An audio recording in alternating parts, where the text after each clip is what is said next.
Some days I feel like Snow White, baby. Just out here singing to the animals. So we just had triplets. Hello, Huey, Dewey, and Louie. Yes. Okay, let's see your sisters. 1 buck and 2 does, and a good mom who knows that I should get the heck out of here. And then each of these mamas had 2, a buck and a doe.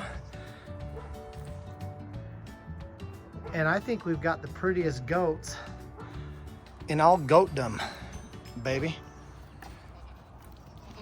Welcome back to the homestead. So I'm out here with a very specific message. I'm out here in my rabbit colony. I call it the ultimate rabbit colony because this thing produces. So we are just here approaching April. So we're May 26th. And I can't tell you how many litters of babies we've had. Well, you can see the success. All of this started off with just 7 mamas. So in the coming months, this will double. But my message before we get into some specifics of how I approach my rabbit colony, I am going to show you inside of my insulated coolers, which I think is key to how I can have success even through the winter times and through the summer times. But right now, I mean, I want to come with a voice of warning. This channel is a voice of warning. I love that I have rabbit people. I love that I have goat people, cow people, what else do we got here? Chickens, and especially the off-grid greenhouse. So I feel like we have a very diverse community on the Manti Homestead, and that's important. But I want to speak to all of you, not just my rabbit folk, and not just the people who are interested in the restoration of the 1871 cottage. I do a lot of stuff, but today I want to talk to you about why I do it, specifically when it comes to our food supply. Okay, so if you're watching the news, we just had the major disaster near Baltimore with the Key Bridge. A barge, under very strange circumstances, loses control, cannot control the vessel. This huge vessel runs into the bridge, takes it out. Now, everyone's like, some people are like, oh, you're just gonna have to reroute traffic. Yeah, it's a big port, one of the most large ports in America, but we'll get through it. And good for you and your optimism. But what that does is this is one more issue that creates an inflationary effect. So as you reroute a major port in America, what does that do to the cost of things?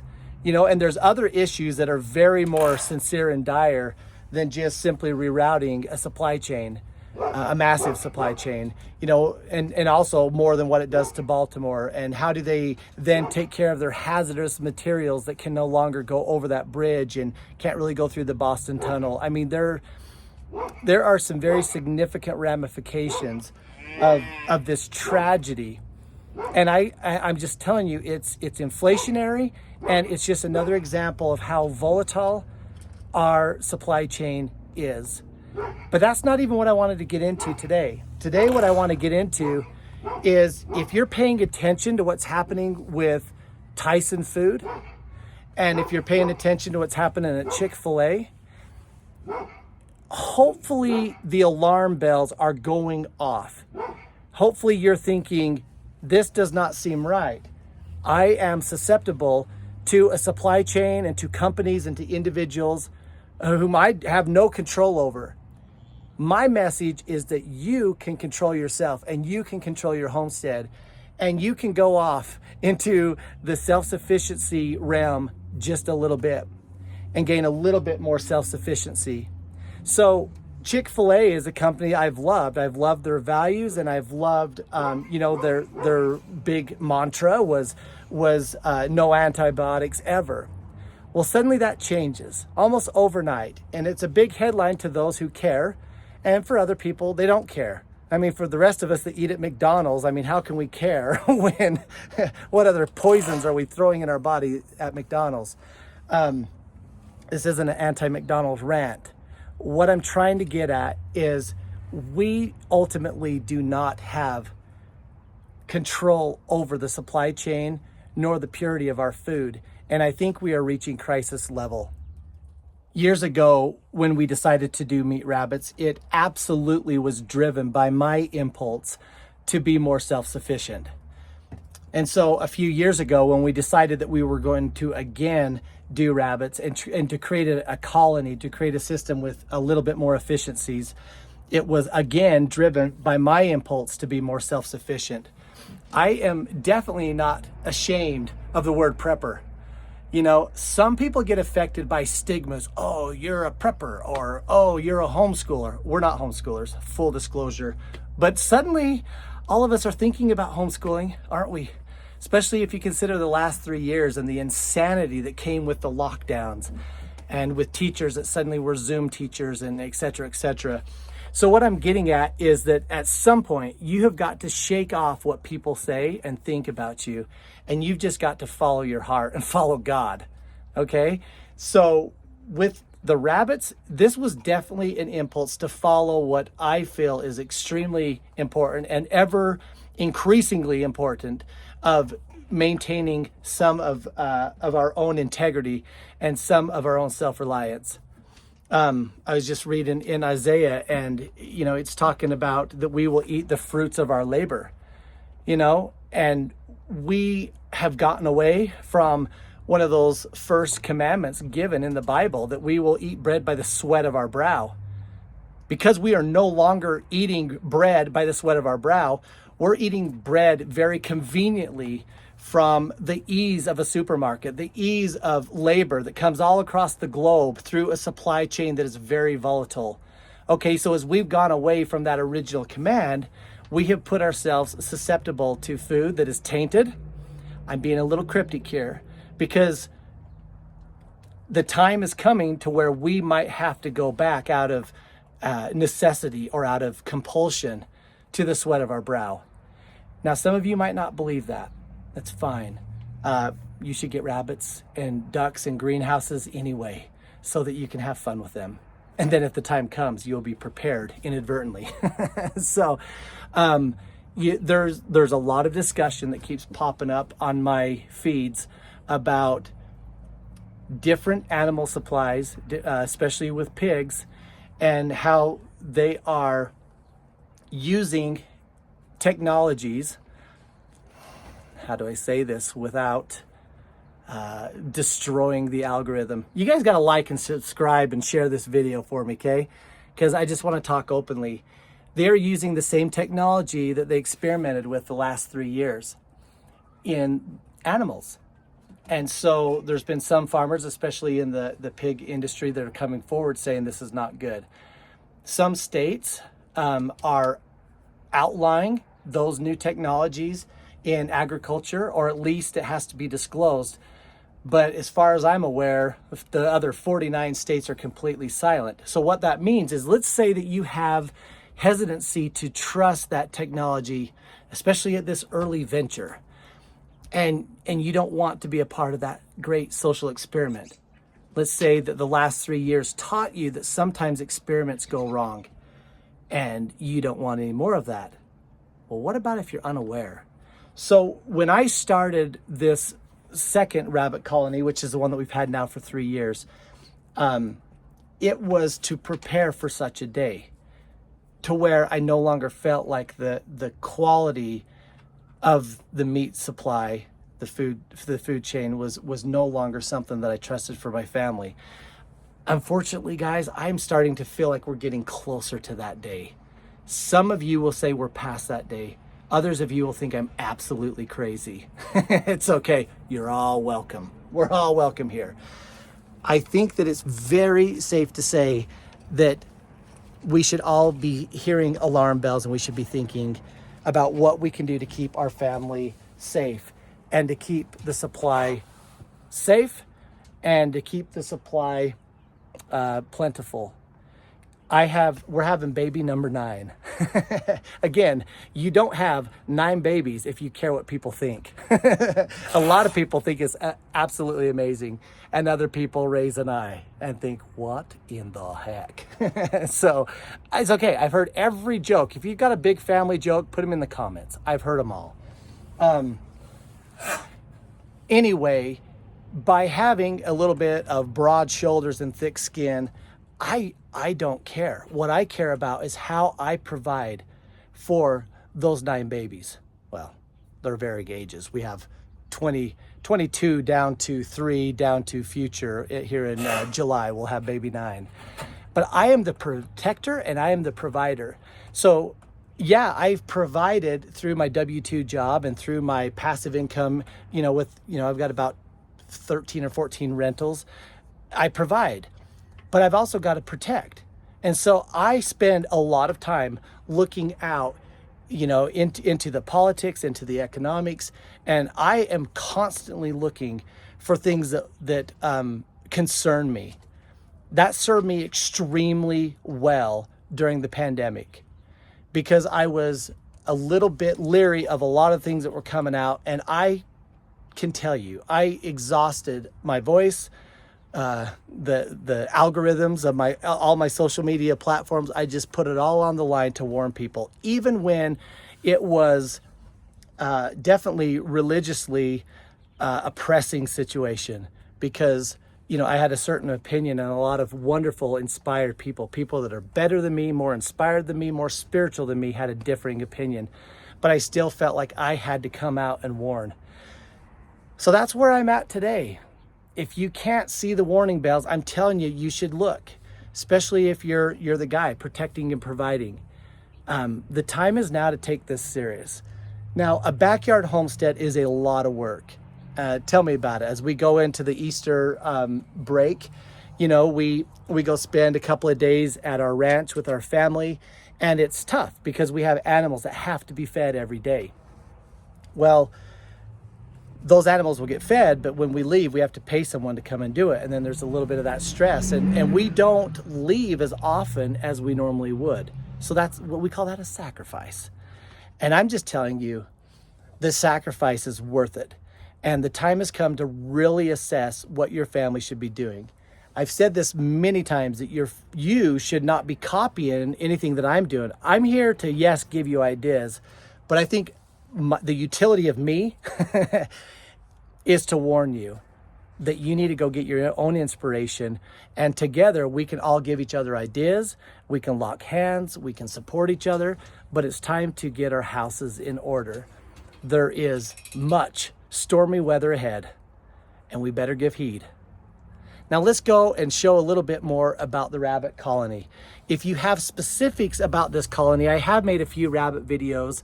One is the ultimate rabbit colony, talking about the hutches, but I'm now just going to give you an overview of my rabbit colony, which, by the way, if you haven't gathered, is a fantastic backup to a supply chain and to the food quality, both of which are in question at this moment here in 2024.